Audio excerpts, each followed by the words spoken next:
Thank you, everybody, for joining us for another wonderful session about maladaptive daydreaming. I have here with me Glen San Juan, who is a hypnotist, and he helps people with such things as maladaptive daydreaming, anxiety, and weight loss. Hey everybody, I'm Glen San Juan. I'm here today with the lovely Nicole Vetter, who is a former maladaptive daydreamer and now content creator. It's awesome to have you on again, Nicole. Thanks, you too. And today we're going to be talking about my paracosm, right? Everybody's paracosm is going to be different. And paracosm really is just the world that you created and the characters that are in it. And so we're going to chat about that and kind of, dispel some possible myths about people who don't really know what it is, right? Because we've been talking about it, but we haven't really defined it or discussed it. And I've talked about some of, what happens in my paracosm, but let's dive a little deeper. Sure. And I mean, I feel like this is a great segue from our last discussion, since it did come up about how you stepped back a bit to go speak to the characters that you've had in your life for so long. Right. And I guess to just kind of walk it back, what would be your, I guess I'm not even sure if there is like an official like definition of a paracosm, and what would you say about that, Nicole? Well, I mean, right, there's very limited conversation going on about maladaptive daydreaming. So as far as, I'm concerned, it seems like paracosm is a word that our daydreamers have essentially developed and Hmm. just, started taking on. I'm pretty sure I saw it on Reddit and I was seeing it used a lot. So, in my mind, it's something that we're kind of adapting and it's ours now. Yeah, And I think it's a useful word, so I'm kind of trying to implement it and use it. I have a tendency of saying paramore instead of paracosm every once in a while, which is I was also doing a the same thing word. too. But yeah, I think that's the other thing is as we start to learn more and have more discussions about maladaptive daydreaming, I think there's going to be a lot more, verbiage that just kind of, sticks with the daydreamers. So Sure. And it's like you said, like not everybody has a paracosm in their right, mind. It just kind of it's dependent from other people, but I mean, there's a lot of people that do. right. And so since we were talking about how you've got characters, paracosms, and like that you had in your maladaptive daydreaming world, I mean, how did those develop like over time? Like how did they start, or like how do they come in? I just kind of wanted to like get your thoughts on how did it work in your mind? Totally. So I think the first time I remember daydreaming was when I was very young. I was living in Russia. And I do have some memories of maladaptive daydreaming, but those were very minimal. And like that paracosm was always very small. And then I think when I moved to America and things just became really difficult for me, that's when I found things to obsess about. And I kind of started adding it to my paracosm and just crafting and creating and collecting a bunch of characters over time. So I think Mm. one of the first things I became really obsessed about was Pokemon. And that's easy, right? There's already characters in there. So you can either plant yourself as a character with the additional characters like Ash and Brock and Misty. Mhm. I'm really impressed that I know their names, right? So those are the I still main do. characters. And then there's the Pokemon, but they're Pokemon. You can do whatever you want with that. Yep. So that's super easy, right? I'm pretty sure I just planted myself as a character because I don't know who's the romantic triangle in that. Was it like Ash and Misty were gonna get together eventually, right? Because Brock was into the nurses. Yeah, There's love. eventually, even though they're all like 10, right? So, I don't know. It's weird. yeah. Yeah, so I think literally I was obsessed with the TV show, and one day my stepdad took us to the garden in the woods in Framingham, Massachusetts. And as I'm walking around it, like I have all of the thoughts about the Pokemon in my head and this beautiful garden and plants, and it was this out of world experience. And at that moment, I was just like, here we go. Like I'm 12, I'm miserable. I just got a new baby sister that's kind of ruining my life because I'm getting even less like attention that I should be getting from my parents. Sure. And I just stepped into a character and was like, this is my new reality. And I'm walking around these beautiful gardens pretending like I have a Pokeball and Pokemon and they're like my dog, kind of. That's kind of Sure. really yeah. So Sure. that lasted for a while until I really found my love of all loves was, Hollywood and anything having to do with it. But funny enough, I swear I was watching, I don't know, MTV like award or something, event on, and you know, it was popular music, so I'd probably heard a couple of songs already on the radio, and I was like, wow, look at all these different people, and their lives seem so exciting.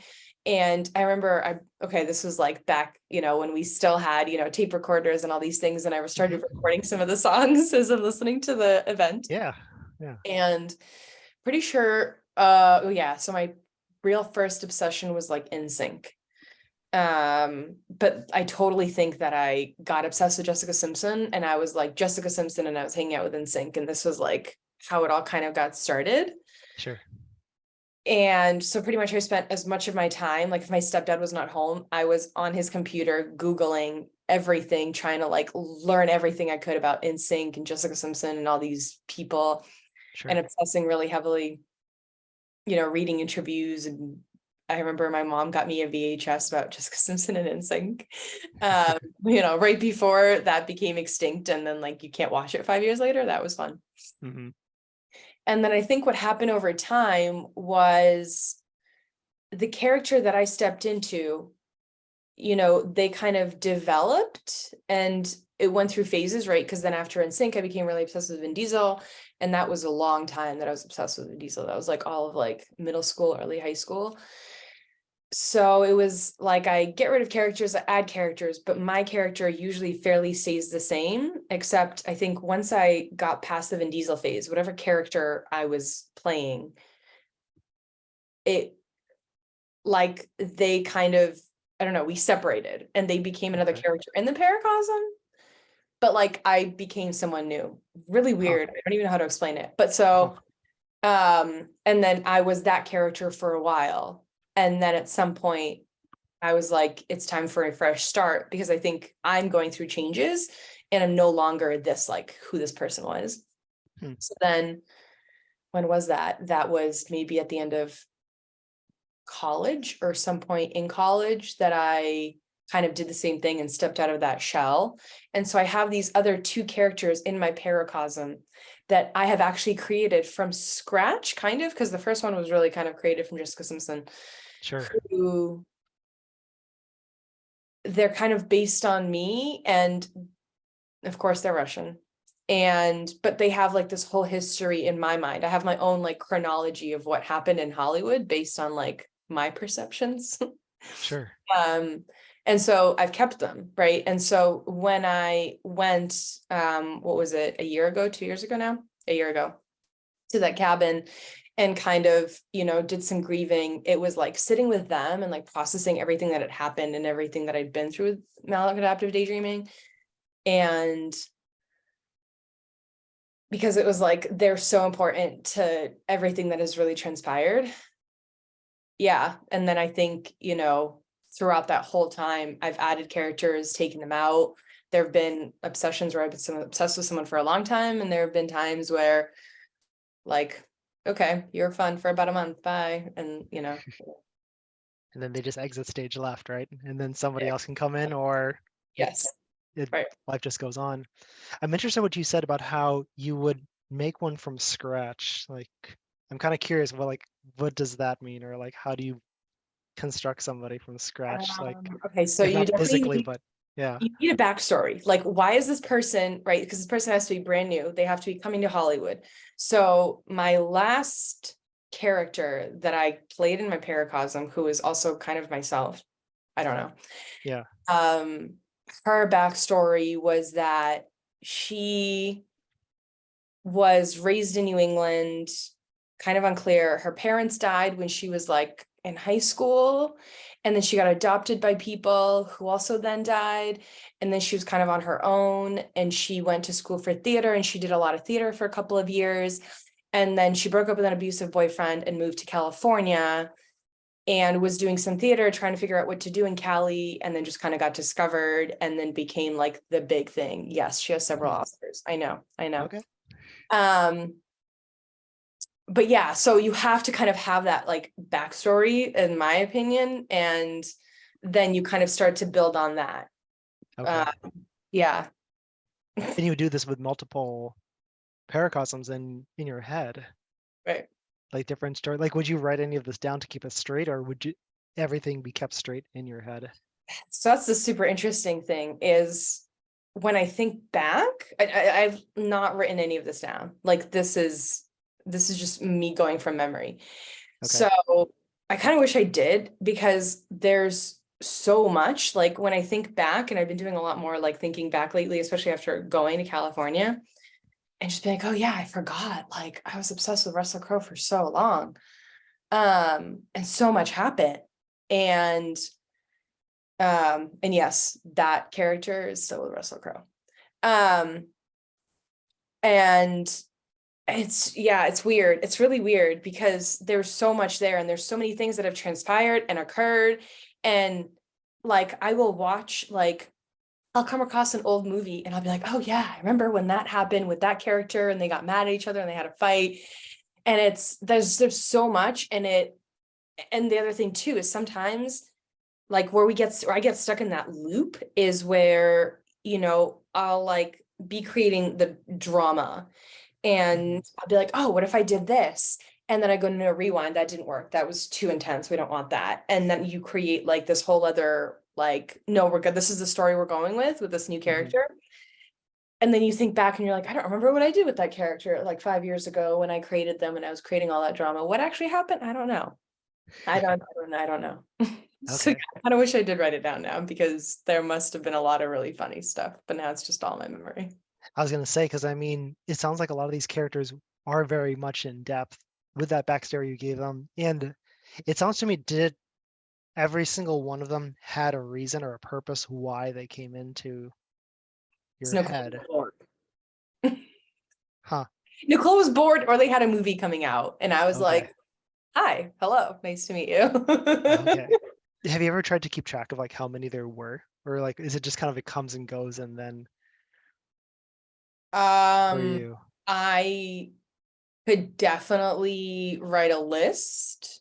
I don't know that I ever have, but I'm pretty certain of like who's been part of my Paracosm and what role they've played, and like, yeah, but yeah. And I mean, I'm kind of curious that because I mean, you allude a lot to celebrities from like Hollywood.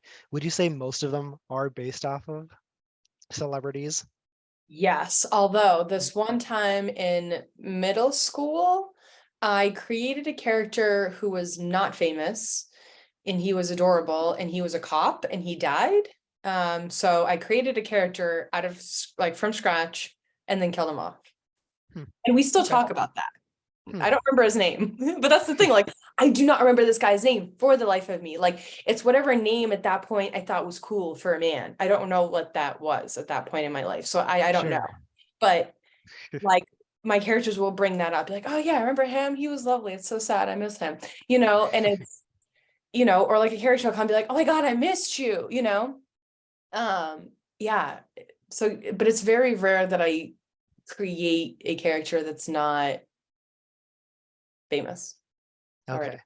Yeah, I was gonna say like if I was wondering if any of those characters had connections to the people that were actually present in your life, because I remember you mentioned in the last in our last video about how having a close family together, like Right.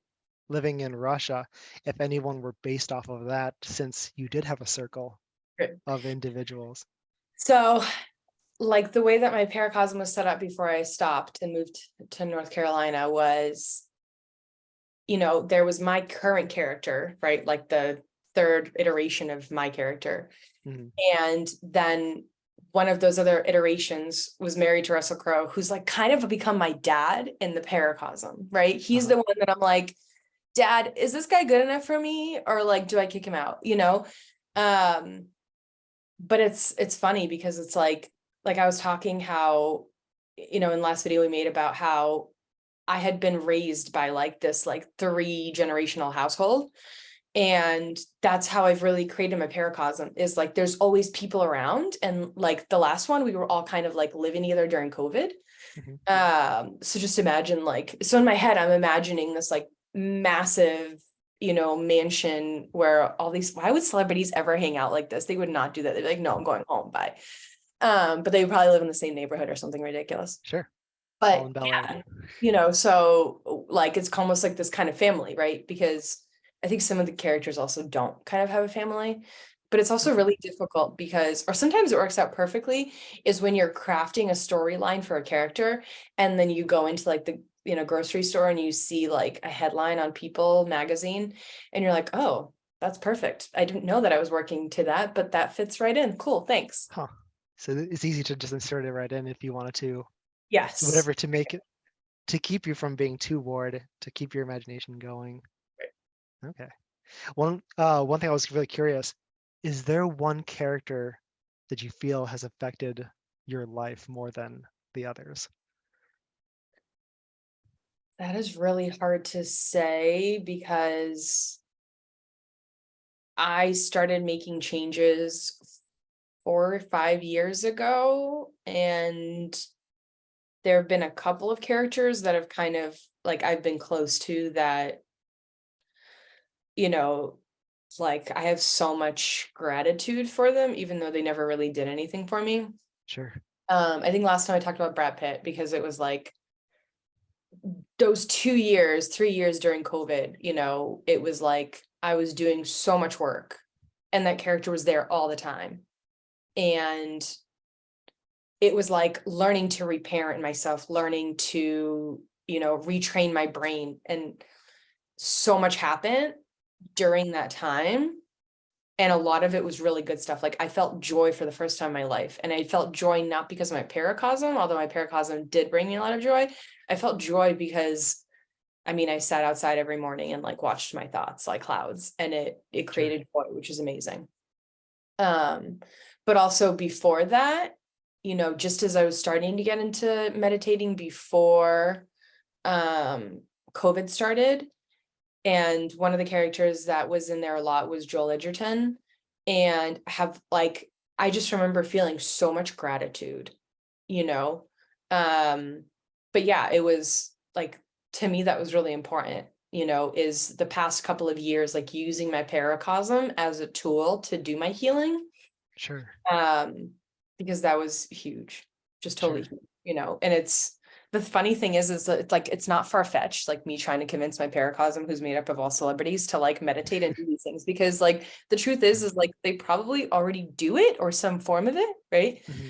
Like at one point during COVID when um I was doing a lot of running, I like brought Matthew McConaughey into my paracosm because I was like, we're going running and I need motivation to do all this running. And just imagining like Matthew McConaughey running in front of you, that is great motivation for running. Absolutely. Like I wanted to go for a run and do ridiculous things like go work. Like, I don't know. He does those workouts at like the kids' gym where he's like, Hmm. pulling himself up on like, the bars and like doing random squats, whatever. Yeah, that was great motivation. That's amazing that, I mean, it's however you want it to be.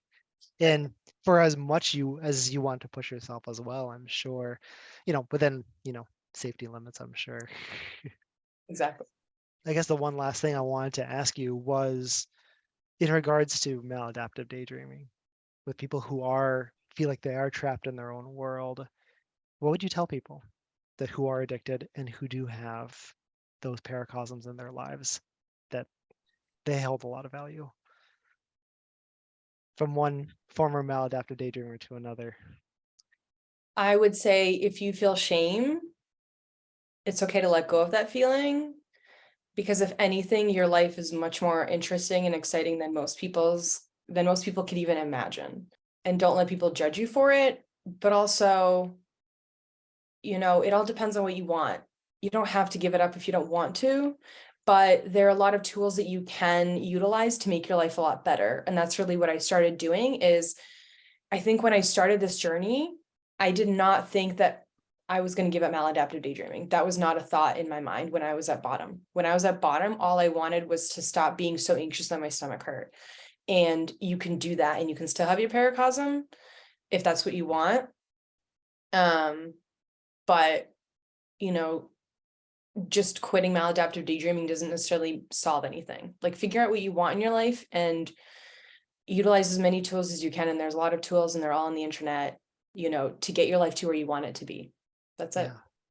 And I think it's wonderful that how you brought up meditating. And I know that's not for everybody, but I mean, being mindful having time like for yourself to kind of just reflect on life, or even just looking at the clouds, I think is a wonderful, wonderful thing.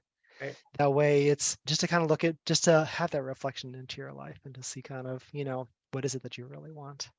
Totally. Yeah. Well, I think that's what that's all the questions for me for um for Paracosms, and thank you for sharing your wonderful experience. Totally. Yeah. Yeah. That was fun. Yeah. That I was know, the I know, most intense getting to conversation ask you I've about had. yeah, getting to know more about like what else is going on behind, because I mean a lot of people will say, about their Paracosms, but for you to go into the detail of how you put yours together even from scratch, I mean, I think there's a lot of other people that could relate to that too. Right. And everybody's story is going to be completely different, but I hope it gets to the point with, this community I'm building on YouTube that, we share more of our stories and we have more interactions, because I would really love to hear about everyone else's interaction in the worlds they've built. Can you imagine if this is the world that we've built for ourselves on planet? Like, what if people built, out in the world and all the things that they're interested in? I have so many questions. Yeah. But either way, thank you for having another discussion with us about maladaptive daydreaming. My name is Nicole Vetter, and you can find me on Instagram, TikTok, and here on YouTube. Yep. Thanks everyone from me, Glen San Juan. You can find me on YouTube, Instagram, and on Facebook.